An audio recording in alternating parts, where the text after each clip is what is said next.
हमारी महासचिव उत्तर प्रदेश कांग्रेस और किसान संघर्ष समिति उसका संयोजक हूँ ऑल इंडिया का। आज किस विषय में ज्ञापन देना है? वो एक हमारा मुद्दा चल रहा है गन्ने के भुगतान का। तो इन चीनी मिलों ने इतना हमारा शोषण कर लिया है कि अब किसान भुखमरी के कगार पर पहुंच चुका है। अब ये देखिए, कभी ये सरकार पराली के नाम पर, कभी बिजली के आरसी के नाम पर ये इस तरह से शोषण किया जा रहा है।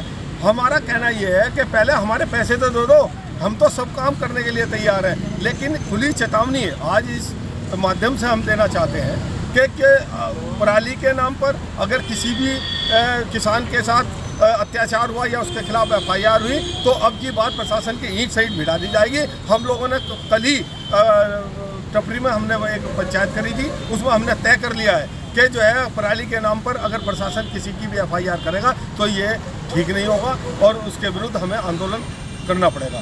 आज गन्ने के भुगतान के लिए हम DM साहब से भी मिले थे और SSP महोदय से भी मिले थे और गन्ना आयुक्त से मिले थे कि इस बजाज चीनी मिल के विरुद्ध FIR दर्ज करवाई जाए।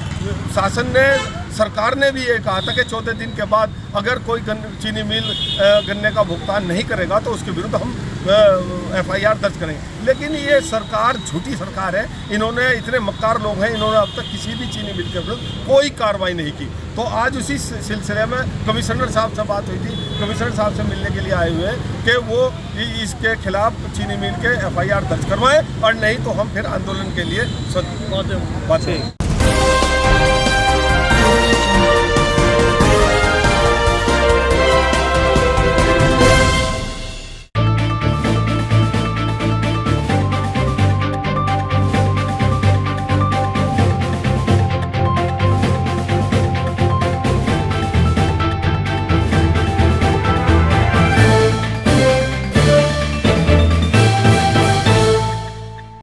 अरविंद पालीवाल नाम है और मैं जिला अध्यक्ष हूँ कांग्रेस SC/ST विभाग सहारनपुर।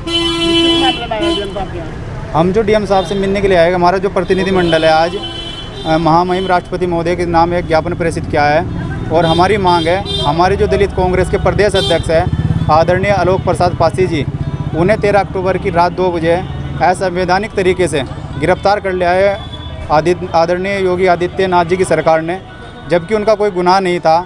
वो सिर्फ दलितों की आवाज़ उठाने का काम कर रहे थे, दलितों के सुख दुख में जाने का काम कर रहे थे, लेकिन भारतीय जनता पार्टी की सरकार को वो नागवारा गुजरा और हमारे प्रदेश अध्यक्ष जी को गिरफ्तार करने का काम किया। हमारी मांग है कि या तो हमारे प्रदेश अध्यक्ष जी को तत्काल रिहा कराया जाए, वरना एक दलित कांग्रेस का कार्यकर्ता सड़कों पर उतरकर आंदोलन को बाध्य होगा, जिसकी जिम्मेदारी शासन और प्रशासन की होगी।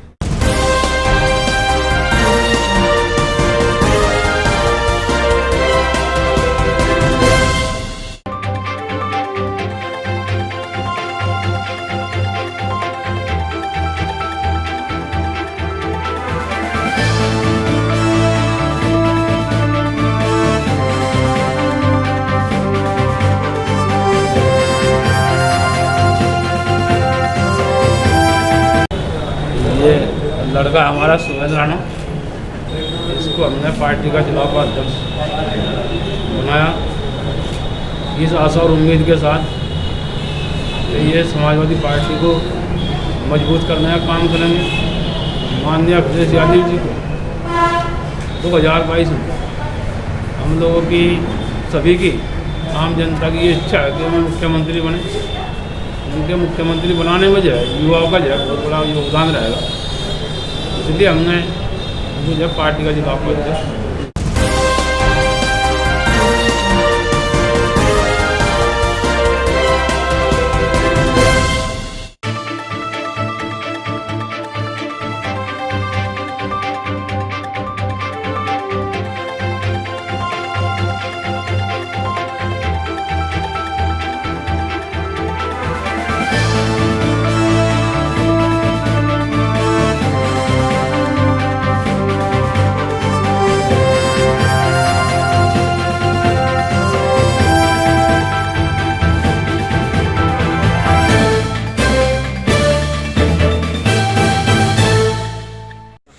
मैं कर्नल BS नेगी हूँ जी और नगर निगम में प्रवर्तन प्रभारी हूँ जी। और डेयरी संचालन, डेयरी की साफ़ सफाई और एनजीटी के नियमों का पालन कराना, ये हमारे उन कर्तव्यों में से जो सरकार द्वारा हमको दी गई है। इसी के चलते चलते क्योंकि ये स्मार्ट सिटी की तरफ हम अग्रसर हो रहे हैं, सहारनपुर के एक अच्छा बनारे देख रहे हैं। अब चारों तरफ में कुछ ना कुछ विकास हो रहा है, कहीं ना कहीं रोड, सड़कें, नालियाँ बनती जा रही हैं। तो एक हम उस तरफ जा रहे हैं जिसमें कि हमें ये लग रहा था कि जो हमारी जितनी भी नदियाँ हैं, जितनी भी डमोला है या कोई और दूसरी नदी है, इन सब में जो है डेयरी का पूरा मल मूत्र सब उसके थ्रू जाता था। तो उसको हम कम करने के लिए साथ साथ में डेयरियों को नगर निगम से दूर, नगर निगम के क्षेत्र से दूर एक साथ अगर विस्थापित हो सकता है तो उसको करने के लिए आज हमने यहाँ पे संजय वालिया जी ने बताया कि हम एक मीटिंग रखेंगे जिसमें कि हमारे नगर सहायक आयुक्त साहब और हमारे जो है टैक्स सुपरिटेंडेंट जो है विनय शर्मा साहब जी भी यहाँ पे हैं। और हमारी यहाँ पे जो मीटिंग हुई है बहुत शांति तरीके से हुई है और इसमें निष्कर्ष निकाला गया है गर्ग साहब ने भी कि हम जो है एक ही जगह पे नहीं, दिल्ली रोड पे 2, चिलकाना रोड पे 1, भेर रोड पे इस तरीके से पुनर्विस्थापित की तरफ जाएंगे जहाँ पे कि सारी डेयरी संचालक एक कैटल कॉलोनी के रूप में वहाँ जाएँ, जहाँ पे कि उनको पूरी जो सुविधाएँ हैं, ये जो वहाँ जो ज़मीन होगी ये उनकी अपनी होगी, जिसके लिए बैंक का लोन या अपने जो प्रोसीजर है उसके हिसाब से मिलेंगे।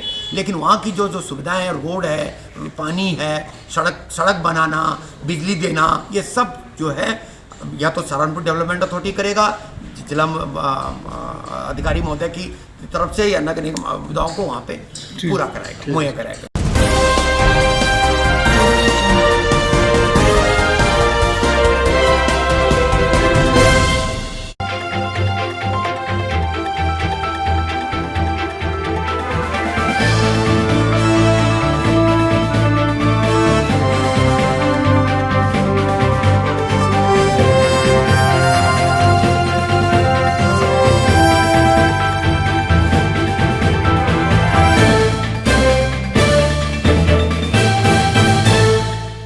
अभी जो हमारे अभियंतागण हैं लोक निर्माण विभाग के 7 सीनियर अभियंताओं को अनिवार्य सेवानिवृत्ति दे दी गई है, जिनमें से एक अभियंता ऐसे भी हैं जिन्होंने कुंभ 2019 में उत्कृष्ट कार्य किए और माननीय मुख्यमंत्री, माननीय प्रधानमंत्री जी द्वारा उनको प्रशस्ति पत्र भी दिया गया। उसके बाद भी इन लोगों में से अधिकांश की जो सेवाएं हैं वो निरंतर उत्कृष्ट चल रही हैं, कोई इनके ऊपर दोषारोपण भी नहीं है। उसके बाद इस तरह से अचानक इनको अनिवार्य सेवानिवृत्ति दिया जाना बहुत खेदजनक है।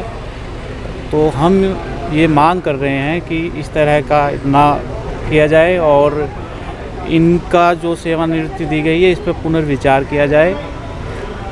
जो दोषी हैं वो ठीक है, दोषियों के खिलाफ कार्यवाही होनी चाहिए, लेकिन जो निर्दोष इंजीनियर है, विकास के द्योतक है, समझ सरकारी सिस्टम को इंजीनियर सबसे आगे हैं उसमें, और इंजीनियर्स के साथ इस तरह का होना बड़ा दुखद है।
जी, आज कल से नवरात्र शुरू हो रहे हैं, इस बारे में आप क्या कहना चाहेंगे? जिस तरीके से अच्छी है मार्केट, कोई दिक्कत नहीं है, माता रानी की कृपा है। जी, किस तरीके से यहाँ पे ग्राहक आ रहे हैं, भीड़ है ज़्यादा या नहीं है? बहुत बढ़िया मार्केट है।